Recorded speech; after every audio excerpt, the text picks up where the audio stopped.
지금 북한 권력 핵심부에서 상상할 수 없는 일이 벌어졌습니다. 김정은의 핵무기 개발을 총괄하던 핵심 인물이 어느 날 새벽 흔적도 없이 사라진 겁니다. 보위부는 발칵 뒤집혔고 김정은은 직접 긴급 지시를 내렸습니다. 살아서든 죽어서든 찾아내라는 명령이었죠. 하지만 더 충격적인 건 그가 사라진 이유였습니다. 북한 핵무기 개발 현장에서 벌어진 끔찍한 진실을 목격했기 때문입니다. 오늘 여러분께 들려드릴 이야기는 단순한 탈북자의 증언이 아닙니다. 북한 권력의 가장 깊은 곳에서 벌어진 충격적인 사건과 한 과학자가 모든 것을 버리고 진실을 세상에 알리기로 결심한 이유입니다. 여기서 잠깐, 여러분은 지금 어디에서 시청하고 계신가요? 구독과 댓글을 남겨주시면 더 다양한 이야기를 들으실 수 있습니다. 안녕하세요. 저는 탈북민 리준혁이라고 합니다. 북한에서 저는 그림자 박사로 불렸습니다. 김정은의 핵무기 개발을 총괄하는 위치에 있었죠.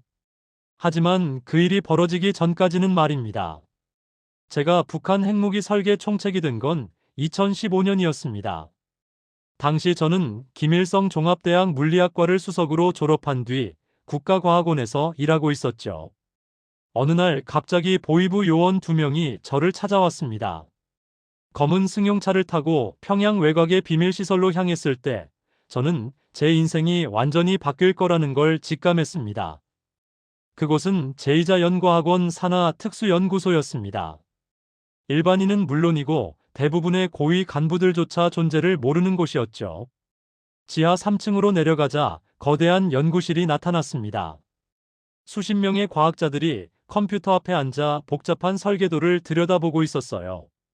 그날 저는 김정은을 직접 만났습니다. 그는 제 이력서를 보더니 만족스러운 표정을 지었죠. 동무가 바로 우리 조국의 핵방패를 완성할 인재로군. 그의 목소리는 생각보다 부드러웠지만 눈빛은 차갑고 날카로웠습니다. 저는 그날부터 북한 핵무기 개발의 핵심 인물이 되었습니다. 제 주요 임무는 소형 전술핵 개발이었습니다. 김정은은 미국 본토까지 날아가는 대륙간 탄도미사일도 중요하지만 실전에서 쓸 수 있는 작은 핵무기가 더 필요하다고 강조했죠. 매일 아침 6시에 출근해서 밤 11시까지 일했습니다. 주말도 없었고 명절에도 쉴 수 없었어요. 하지만 불평할 수 없었습니다. 저희 가족은 평양 중심 구역의 고급 아파트에서 살았고 특별 배급을 받았으니까요. 일반 주민들이 굶주리는 동안 저희 식탁에는 고기와 과일이 넘쳤습니다. 아내 미숙과 12살 딸 은별이는 저를 자랑스러워했습니다. 연구소 동료들은 모두 북한 최고의 엘리트들이었습니다. 하지만 우리 사이에는 진정한 동료애가 없었어요. 누군가 작은 실수라도 하면 즉시 보위부에 보고되었고 그 사람은 다시는 볼 수 없었습니다. 한 번은 제 선배였던 박철민 박사가 실험 데이터를 잘못 입력했다가 사라졌습니다.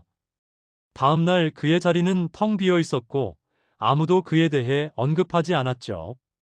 공포가 일상이었지만 저는 제 자신을 조국을 위해 헌신하는 애국자라고 믿었습니다.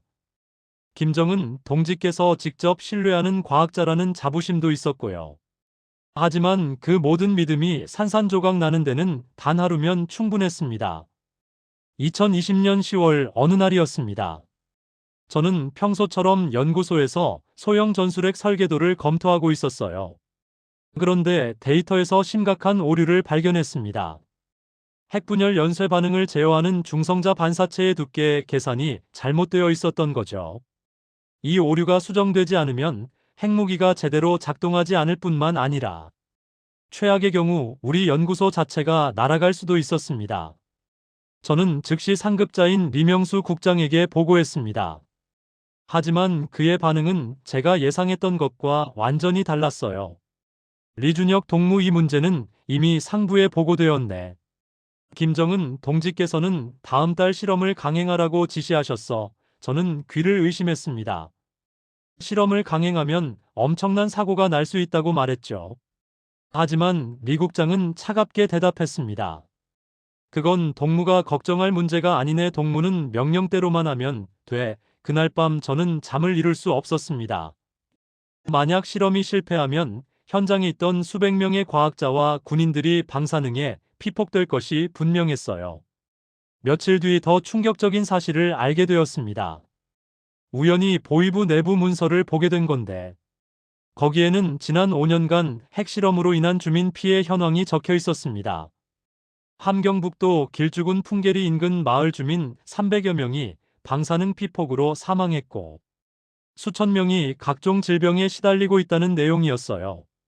하지만 북한 당국은 이들을 치료하기는커녕 외부 유출을 막기 위해 마을 전체를 봉쇄했다고 적혀 있었습니다. 제 손이 떨렸습니다. 제가 만든 핵무기 때문에 무고한 주민들이 죽어간 거였습니다. 더욱 충격적인 건 김정은이 이 모든 사실을 알고 있었다는 거죠. 보고서 맨 위에는 김정은의 친필 서명과 함께 이렇게 적혀 있었습니다. 혁명의 위협을 위한 불가피한 희생이다. 계속 진행하라. 그 순간 제 안에서 무언가가 무너지는 소리가 들렸습니다. 20년간 쌓아온 충성심과 믿음이 한순간에 산산조각 났어요. 저는 조국을 지키는 과학자가 아니라 김정은의 권력 유지를 위해 무고한 사람들을 죽이는 살인자였던 겁니다. 그날 밤 저는 화장실에서 한참을 울었습니다. 거울에 비친 제 모습이 너무나 비겁하고 한심해 보였어요. 하지만 더 큰 문제는 제가 이미 너무 깊이 들어와 있다는 거였습니다. 이제 와서 그만둘 수도 없고 진실을 말할 수도 없었죠. 만약 제가 입을 열면 제 가족까지 모두 정치범 수용소로 끌려갈 게 뻔했으니까요. 2020년 11월 다음 달로 예정된 핵실험이 다가오고 있었습니다. 저는 매일 밤 악몽에 시달렸어요. 실험장에서 수백 명이 방사능에 녹아내리는 꿈을 꾸었죠. 어느 날 리명수 국장이 저를 불렀습니다. 그의 얼굴은 평소보다 더 굳어 있었어요. 리준혁 동무 다음 주 실험 최종 점검을 동무가 맡게 되었네. 김정은 동지께서 직접 지명하셨어. 제 심장이 멎는 줄 알았습니다. 실험 총책임자가 된다는 건 만약 사고가 나면 제가 모든 책임을 뒤집어 쓴다는 뜻이었어요. 집에 돌아와서도 밥을 먹을 수가 없었습니다. 아내 미숙이 걱정스러운 눈으로 저를 바라봤죠. 여보, 무슨 일 있어요? 얼굴이 왜 그래요? 저는 아무렇지 않은 척했지만 속으로는 이미 결심하고 있었습니다. 이대로는 안 되겠다고 말이에요. 그날 밤 저는 오랜 시간 고민 끝에 컴퓨터를 켰습니다. 연구소 내부 서버에 접속해서 제가 지난 5년간 수집한 모든 자료를 복사하기 시작했어요. 핵무기 설계도 실험 데이터 주민 피해 현황까지 모든 것을 작은 USB에 담았습니다. 손이 떨렸지만 멈출 수 없었어요. 이게 제가 할 수 있는 마지막 속죄였으니까요. 며칠 뒤 저는 조심스럽게 탈북 루트를 알아보기 시작했습니다. 연구소 경비원 중에 중국과 밀수 거래를 하는 사람이 있다는 소문을 들었거든요. 그의 이름은 김성훈이었습니다. 저는 담배를 핑계로 그와 친해지기 시작했어요. 어느 날 밤 저는 그에게 조심스럽게 물었습니다. 김동무 혹시 중국 쪽 아는 사람 있나? 김성훈의 눈빛이 순간 날카로워졌습니다. 왜 그러시는데요? 리 박사님, 저는 솔직하게 말했습니다. 나 여기서 나가고 싶네. 가족도 데리고. 김성훈은 한참을 저를 쳐다봤습니다. 그러더니 작게 한숨을 쉬었어요. 리 박사님, 그거 아세요? 저도 언젠가는 떠나고 싶었어요. 이 지옥 같은 곳에서 그날부터 우리는 비밀리에 탈북 계획을 세우기 시작했습니다. 김성훈은 중국 연변의 브로커와 연락이 닿는다고 했어요. 하지만 문제는 돈이었습니다. 가족 3명이 탈북하려면 최소 3만 달러가 필요하다고 했죠. 저는 집에 숨겨둔 달러와 위안화를 모두 꺼냈습니다. 그동안 몰래 모아둔 돈이었어요. 하지만 2만 달러밖에 안 되었습니다. 김성훈이 말했습니다. 리 박사님, USB에 든 정보를 한국 정보기관에 팔면 될 겁니다. 그 정보면 충분히 가치가 있어요. 저는 고개를 끄덕였습니다. 어차피 이 정보는 세상에 알려져야 했으니까요. 2020년 12월 초 모든 준비가 끝났습니다.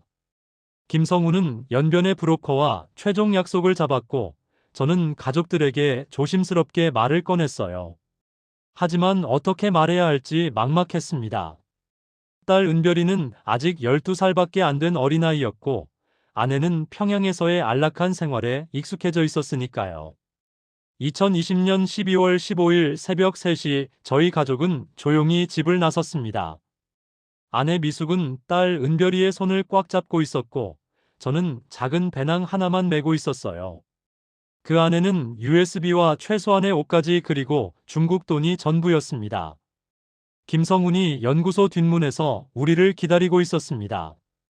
그는 경비 교대 시간을 이용해 CCTV를 잠시 꺼놓았다고 했어요. 우리에게 주어진 시간은 단 10분이었습니다. 평양을 벗어나는 것이 첫 번째 관문이었습니다. 김성훈이 미리 준비한 군용 트럭 짐칸에 숨었어요. 석탄 더미 사이에 몸을 웅크리고 있으니 숨이 막혔습니다. 은별이가 작은 신음소리를 냈고 미숙이 급하게 딸의 입을 막았죠. 검문소를 3곳이나 통과해야 했습니다. 매번 군인들이 트럭 짐칸을 확인할 때마다 제 심장은 터질 듯 뛰었어요. 한 번은 군인이 석탄 더미를 막대기로 찔러대는 바람에 제 다리를 스쳤습니다. 아픔을 참느라 입술을 깨물었죠. 새벽 5시쯤 함경북도 온성군에 도착했습니다. 거기서 김성훈과 작별했어요. 그는 제 손을 꽉 잡으며 말했습니다. 리 박사님 꼭 살아서 진실을 알려주세요. 저도 언젠가 뒤따라 가겠습니다. 저는 고개를 끄덕였습니다. 김성훈의 눈에 눈물이 고여 있었어요. 두만강까지는 걸어서 가야 했습니다. 영하 15도의 추위 속에서 3시간을 걸었죠. 은별이는 너무 추워서 울먹거렸지만 소리를 내면 안 된다는 걸 알았습니다. 미숙이 딸을 업고 걸었고 저는 앞장서서 길을 찾았어요. 새벽 8시 드디어 두만강이 보였습니다. 강물은 일부만 얼어 있었고 중간 부분은 여전히 흐르고 있었어요. 브로커가 말했던 대로 제일 얕은 곳을 찾아 강으로 내려갔습니다. 물에 발을 담그는 순간 뼈를 애는 듯한 추위가 밀려왔어요. 은별이를 제 등에 업고 미숙이의 손을 잡았습니다. 한 걸음 한 걸음 조심스럽게 앞으로 나아갔죠. 강 중간쯤 왔을 때 북한 쪽에서 손전등 불빛이 보였습니다. 국경 수비대였어요. 제 온몸이 얼어붙었습니다. 총소리가 울렸습니다. 물속으로 몸을 숨기며 최대한 빨리 움직였어요. 은별이가 무서워서 제 목을 꽉 껴안았고 미숙이는 필사적으로 헤엄쳤습니다. 총알이 물 위로 날아왔습니다. 제 귀 옆을 스치는 소리가 들렸어요. 하지만 멈출 수 없었습니다. 조금만 더 가면 중국 땅이었으니까요. 마침내 중국 쪽 강둑에 발이 닿았을 때 저는 탈진해서 쓰러질 뻔했습니다. 하지만 아직 안전한 게 아니었어요. 중국 공안에 잡히면 북한으로 송환되니까요. 우리는 떨리는 몸을 이끌고 산속으로 숨어들었습니다. 옷은 얼어붙었고 온몸이 덜덜 떨렸어요. 은별이는 저체온증으로 정신을 잃을 뻔했습니다. 저는 딸을 꼭 안고 제 체온으로 따뜻하게 해주려 애썼죠. 미숙이도 한계에 다다른 표정이었습니다. 하지만 우리는 해냈습니다. 북한을 벗어난 겁니다. 이제 시작일 뿐이었지만요. 중국 연변 지역 어느 조선족 마을에 도착한 건 그날 오후였습니다. 브로커가 미리 연락해둔 안가옥이었어요. 낡은 농가 지하실에 숨어 지내야 했습니다. 창문도 없는 캄캄한 공간이었지만 추위를 피할 수 있다는 것만으로도 감사했죠. 하지만 안심할 수 없었습니다. 브로커가 말했어요. 리 박사님 북한에서 박사님을 찾고 있습니다. 중국 공안에도 협조 요청이 들어왔대요. 제 심장이 철렁 내려앉았습니다. 김정은이 직접 나섰다는 뜻이었어요. 저는 단순한 탈북자가 아니라 북한 핵기밀을 알고 있는 핵심 인물이었으니까요. 브로커는 우리를 최대한 빨리 이동시켜야 한다고 했습니다. 중국 공안이 조선족 마을을 수색할 거라고 했어요. 일주일 동안 지하실에 숨어 지냈습니다. 햇빛도 보지 못하고 제대로 씻지도 못했어요. 은별이는 점점 야위어갔고 미숙이는 불안으로 밤마다 악몽을 꾸었습니다. 그러던 어느 날 밤 위층에서 요란한 소리가 들렸습니다. 중국 공안이 집을 수색하는 소리였어요. 우리는 숨소리마저 죽이고 지하실 구석에 웅크리고 있었습니다. 은별이가 떨고 있는 게 느껴졌어요. 저는 딸을 꽉 껴안고 절대 소리내면 안 된다고 속삭였습니다. 발걸음 소리가 점점 가까워졌습니다. 누군가 지하실 문을 열려는 것 같았어요. 그 순간 집주인 할머니의 목소리가 들렸습니다. 여기는 김치 저장고밖에 없어요. 몇십 년 된 낡은 곳이라 문도 잘 안 열려요. 천만다행으로 공안은 지하실을 확인하지 않고 떠났습니다. 하지만 더 이상 여기 있을 수 없었어요. 브로커가 급하게 우리를 다른 곳으로 옮겼습니다. 트럭 짐칸에 숨어 이틀을 이동했어요. 화물 사이에 끼어 제대로 숨도 쉴 수 없었습니다. 은별이는 몸 상태가 점점 안 좋아졌어요. 열이 나고 기침을 했습니다. 하지만 병원에 갈 수도 없었죠. 중국에서 북한 사람이 병원에 가면 바로 신고됩니다. 선양에 도착해서는 어느 공장 창고에 숨었습니다. 브로커가 가짜 신분증을 만들어준다고 했어요. 하지만 시간이 오래 걸린다고 했습니다. 한 달을 더 기다려야 했어요. 그 기간 동안 저는 USB에 담긴 자료를 정리했습니다. 한국 정보기관에 넘길 자료였죠. 핵무기 설계도 실험 데이터 주민 피해 기록까지 모든 것을 문서화했어요. 이게 제가 북한에서 저지른 죄를 속죄하는 유일한 방법이라고 생각했습니다. 어느 날 브로커가 심각한 표정으로 왔습니다. 리 박사님, 북한에서 박사님 가족 사진을 중국 전역에 배포했습니다. 현상금도 걸렸어요. 한 명당 10만 위안이래요. 제 손이 떨렸습니다. 우리 가족 사진이 중국 전역에 돌아다니고 있다는 거였어요. 이제 어디도 안전하지 않았습니다. 브로커는 최대한 빨리 제3국으로 가야 한다고 했습니다.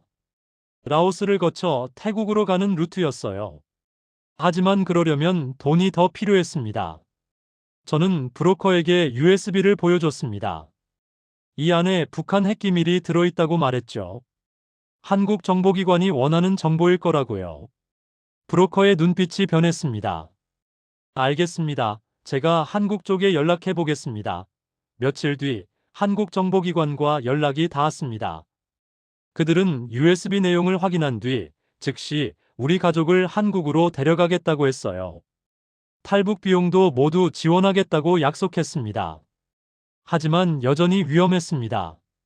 중국에서 한국까지 가는 길은 멀고 험했으니까요. 2021년 1월 중순 우리는 라오스로 향하는 여정을 시작했습니다. 중국 남부를 거쳐 육로로 국경을 넘어야 했어요. 브로커가 준비한 가짜 여권과 신분증을 들고 기차에 올랐습니다. 제 이름은 김철수, 아내는 이미숙, 딸은 김은지였어요. 낯선 이름이었지만 외워야 했습니다. 실수하면 모든 게 끝장이니까요. 기차 안에서 검표원이 왔을 때 제 손에 땀이 흥건했습니다. 하지만 다행히 아무 문제 없이 통과했어요. 이틀간의 기차 여행 끝에 중국과 라오스 국경 도시에 도착했습니다. 거기서 또 다른 브로커를 만났어요. 그는 우리를 트럭에 태우고 라오스 국경을 향해 달렸습니다. 산길을 따라 10시간을 달렸어요. 험한 길에 몸이 이리저리 흔들렸습니다. 은별이는 멀미로 고생했지만 꾹 참았어요. 라오스에 들어서자 조금은 안심이 됐습니다. 중국보다는 단속이 덜한 나라였으니까요. 하지만 여전히 조심해야 했습니다. 라오스에서도 북한과 외교 관계가 있었거든요. BNT 안에서 일주일을 숨어 지냈습니다. 작은 게스트하우스 방에서 문 밖에도 나가지 못했어요. 한국 대사관에서 연락이 왔습니다. 태국으로 가면 한국행 비행기를 준비해두겠다고 했어요. 마지막 관문이었습니다. 라오스에서 태국까지 버스로 이동했습니다. 정식 비자 없이 관광객인 척해야 했죠. 국경 검문소를 통과할 때가 가장 긴장됐습니다. 태국 이민국 직원이 우리 여권을 하나하나 확인했어요. 제 심장이 터질 듯 뛰었습니다. 은별이는 제 손을 꽉 잡고 있었고 미숙이는 입술을 깨물고 있었어요.